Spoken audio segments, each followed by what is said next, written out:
It's the first all-in-one MiSTer to make it into the market, and it's quite a snazzy one at that. But is this $230 MiSTer setup worth it?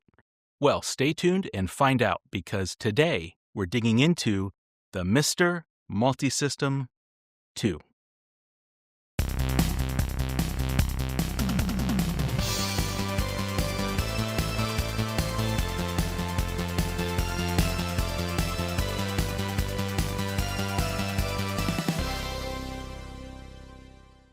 I've been waiting for this day for quite a while. The day where someone finally releases a single board all-in-one MiSTer console. And to be honest, I thought for sure that Retro Remake's upcoming Superstation 1 was going to be the first. I've seen some great renders of the Superstation 1, and I put my pre-order in months ago. But you know what they say, a MiSTer in the hand is worth 2 in the render queue. And I have to say, this system feels quite good in the hand, and looks really slick. This is definitely one of the coolest consoleized MiSTer designs that I've seen. The enclosure is fully 3D printed, but it's not something that you'd immediately notice. The matte black Polyterra PLA that Heber uses does a good job at de-emphasizing the layer lines from a distance. The pieces have a nice thickness to them, and they feel rather rigid. I'm not at all concerned about them breaking. Now, there's 2 different versions of the Multisystem 2 being released. This review unit that Heber sent me is the analog version, but there's also a digital version that has a lower price point. The main difference is that this version has analog output options such as a VGA port, a mini DIN port that outputs RGB video and audio, a 3.5mm audio jack, and an optical audio connector as well. And you'll notice that there's an RJ45 connector for Ethernet, which the digital version doesn't have. But one other fairly substantial difference is that the analog version has a cartridge expansion slot. And this is important because the Multisystem 2 doesn't have the traditional USB-style snack port. Instead, Heber uses the cartridge slot to provide snack support. So if you want to use a native controller with 0 input latency, then you'll need to purchase the appropriate snack cartridge. While I don't have any of these snack cartridges on hand to test, this cartridge port does seem to provide a lot of stability. So I think you're going to get a much better experience using this cartridge-based approach over the standard USB dongles that always feel like they're going to break off. Aside from that, both versions have HDMI out, as well as 6 externally accessible USB 2.0 ports. There are 2 ports in the rear, which are great for things like a Bluetooth or Wi-Fi adapter, and 4 USB ports facing the front for your USB controllers. Also up front, you'll find a nice clicky power switch placed to the right of the 3 standard MiSTer system buttons. And in the center of the front here, you'll find perhaps one of my favorite features, a full-sized SD card slot. For power, the Multisystem 2 uses a 5-volt power supply with the good old barrel connector. You can use any standard 5-volt center positive power adapter that provides a couple amps of current, but Heber is recommending this Meanwell adapter, which they also sent over to me. Meanwell does have a pretty solid reputation, and this 4-amp power adapter is very well built. Okay, that's enough of the outside. Let's crack it open and take a look on the inside. The enclosure is held together with 6 screws underneath. These 2 screws on the left and right side are for the accessory bays. Once I remove those, I can then slide off the covers to get access to an array of connectors and dip switches. The rest of the enclosure is held together with the remaining 4 screws. Removing the top, we'll find the single Multisystem 2 PCB. And if we remove the heatsink in the center, we'll uncover the heart of the Multisystem, a Cyclone 5 SoC FPGA. Looking at the part number, you can see that this is the same FPGA used in all the other MiSTer devices. The 5C SE indicates that it is indeed a Cyclone 5 SoC, which means that it has not only the FPGA, but also an ARM processor in the package, which is required for running the MiSTer software. The A6 tells us that it has the standard 110,000 logic elements. and the U23 means that it's in an ultra-fine BGA package with 672 pins. But there are two things that tend to vary between these cyclones. First, you'll notice that this cyclone is the B variant, which means that there are no hard IPs embedded on the chip. This is perfectly fine because the MiSTer project doesn't rely on hard IPs. Instead, cores reproduce their chips using logic elements. The other thing to be aware of is the C at the end of the part number. This identifies the operating temperature of the chip. The C here means that this is for a commercial application with a temperature range of 0 to 85 degrees Celsius. Out of all the MiSTer boards I've looked at in my other videos, this is the only one that I've come across that uses the commercial variant of the cyclone. This isn't necessarily a bad thing, it just means that you'll want to make sure you keep the heatsink on the chip, especially since there's no fan inside the console. Next to the FPGA, you'll find two ISSI DDR3 chips.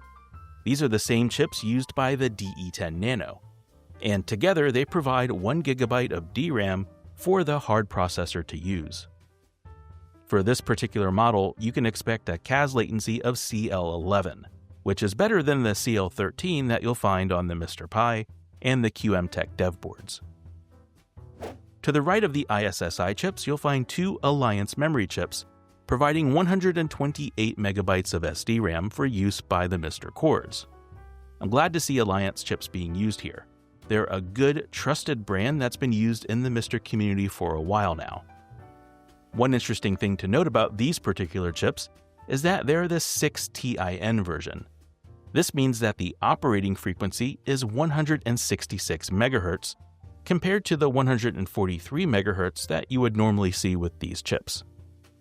For the HDMI video output, the Multisystem 2 uses the standard ADV7513 chip from Analog Devices. This is the same chip used by the DE10 Nano as well as the QM-Tech and MiSTer Pi boards, so no surprises there. For analog video through the VGA port, there's a simple resistor DAC. These resistors sum the digital signals together to produce VGA-level voltages. But one thing you'll notice is that the two least significant bits of each color signal are broken out to a set of dip switches. These switches allow you to toggle the color depth of the analog video signal from 24-bit on down to 18-bit in case you encounter compatibility issues with any of the cores. For analog audio, the Multisystem 2 is taking the digital audio output from the FPGA and putting it through a passive DAC circuit. The analog output is then being routed to the 9-pin DIN connector, as well as the 3.5mm audio jack. There's nothing really out of the ordinary here. This is the same way the official MiSTer Analog I/O board works. USB support is enabled by two chips. First, there's the USB 3300. This is the USB transceiver that translates the physical serialized USB data into something that's consumable by the cyclone. But this chip only performs the physical translation. It doesn't understand the USB protocol. So there's also a second chip which serves as the USB hub controller. That chip is the FE2.1. This controller supports up to 7 downstream USB 2.0 ports, which are broken out to the 7 physical USB ports on the Multisystem 2. One of these ports is internal facing, and that's accessible through the removable cover on the left side of the console. You'll notice there's a cutout in the PCB underneath this connector, and that makes it the perfect spot for your combination Wi-Fi and Bluetooth dongle. But if Wi-Fi isn't your thing, then you can use the built-in RJ45 Ethernet interface. This Ethernet port is driven with a KSZ9031. It's the same Ethernet controller used by the other Cyclone 5 boards, so there shouldn't be any surprises with this chip. There are also a number of different headers on the inside of the console. Under the left cover near the rear USB ports, we have a JTAG header, which can be used for FPGA core development. You can just plug in a standard USB blaster to program and debug the FPGA directly. There's also a set of I2C pins that are broken out to a standard Molex header labeled P17. This could be used for an I2C based OLED display if you wanted to somehow attach one to the enclosure. Near that header on the edge of the board, there's a similar Molex header, which is labeled as P31. Although this looks like a standard I2C connector, it's actually not. This 4-pin Molex header connects to a Texas Instruments CDCE937. This interesting chip is a programmable clock generator. You give it a clock source, such as this 24 MHz oscillator, and it can generate up to 7 different clock signals to drive different components on the board. The Multisystem 2 uses this chip to not only generate the FPGA clocks, but also the clock signals for USB, Ethernet, and the ARM processor side of the Cyclone. So the 4-pin Molex connector is used for reprogramming that clock generator. It's not something that you'll likely ever need to use, but I just wanted to point that out because it's easily mistaken for a standard I2C connection. You'll also notice another 14-pin header labeled P18. This general-purpose connector breaks out a number of I/O pins from the hard processor, such as UART and SPI. There's no specific peripheral that uses this connector, but if you're a developer, then having these pins available could be helpful.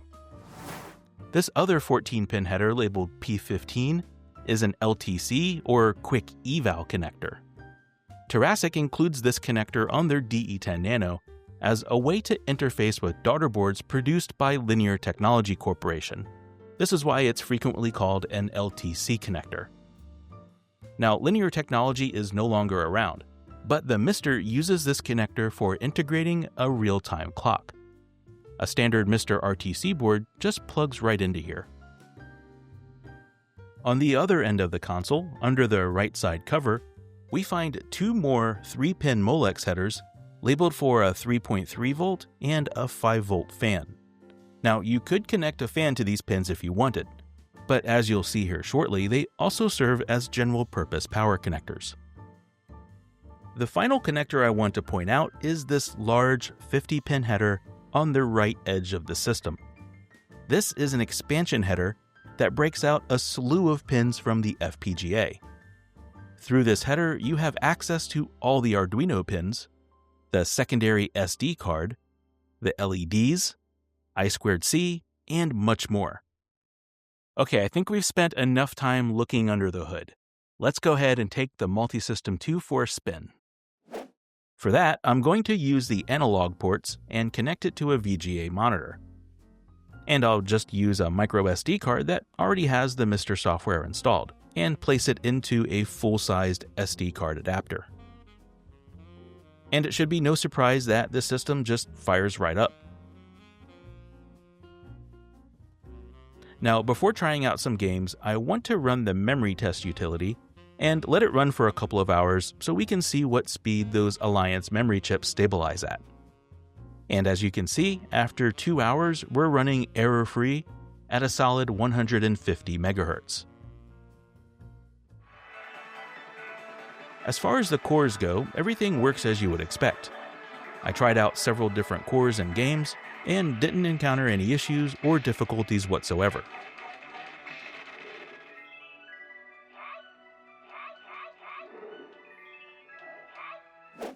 Now, there's one thing that the Multisystem 2 does, which I haven't yet mentioned. You may have noticed this rectangular tray in the top of the console. If you remove the enclosure and flip it over, you'll find a slot that you can use to slide in an NFC reader. You can then connect this reader to the internal USB port, and now you have the ability to launch games using the Zaparoo NFC launcher. I've covered the Zaparoo project in past videos, and I'm a big fan. Here I've configured it to launch a game when I slide in the card,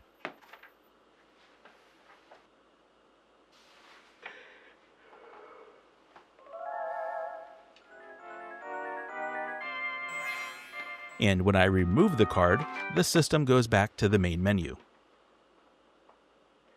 And because it uses standard NFC tags, you're not limited to just cards. any NFC-enabled physical object can be used to launch games over Zaparoo on the Multisystem too. The NFC reader doesn't come with the console, so if you want to use Zaparoo, you'll need to purchase the NFC reader separately. And for that, I recommend purchasing the MMS2 NFC kit directly from Zaparoo to help support the project. In addition to Zaparoo, Heber makes their own add-ons. I mentioned their snack cartridges earlier, but the cartridge port isn't just limited to snacks. There's also an MT32 Pi cartridge, as well as the Super Video Custer cartridge, which Heber sent me with the Multisystem. This cartridge adds high-quality composite and S-video output. Along with the cartridges, Heber is also selling perhaps one of the coolest MiSTer accessories that I've seen: a screen kit. When you purchase this kit, you'll get the 3D printed screen enclosure and the necessary hardware, but you'll still need to provide your own screen. Now, Heber recommends this 8.9-inch 1920 by 1200 HDMI display. However, it was going to take too long for it to arrive for this video. So I found this 9-inch screen with a higher resolution and similar dimensions, thinking that I could probably get it to fit. Long story short, it didn't. So I ended up designing my own screen enclosure and landed on something that looked similar to Heber's. Once assembled, the screen enclosure screws into the back of the console. To power the screen, I crimped a 3-pin Molex connector onto an angled USB-C cable and connected it to the 5-volt fan header.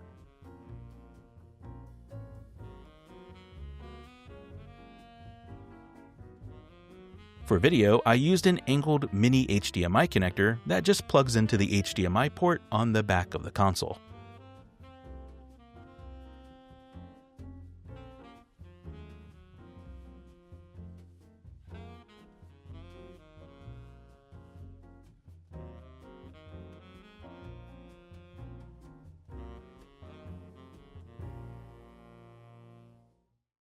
The display looks fantastic, and since it has built-in speakers, it turns your multisystem into a nice little desktop gaming system.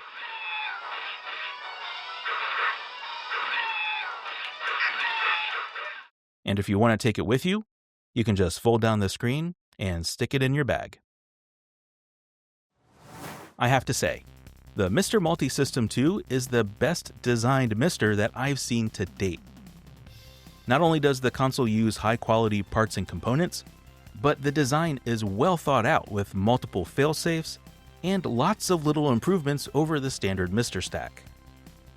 Now, don't take my positivity on this system as perfection, because there are a few things that could be improved. For example, the lack of a standard USB snack port.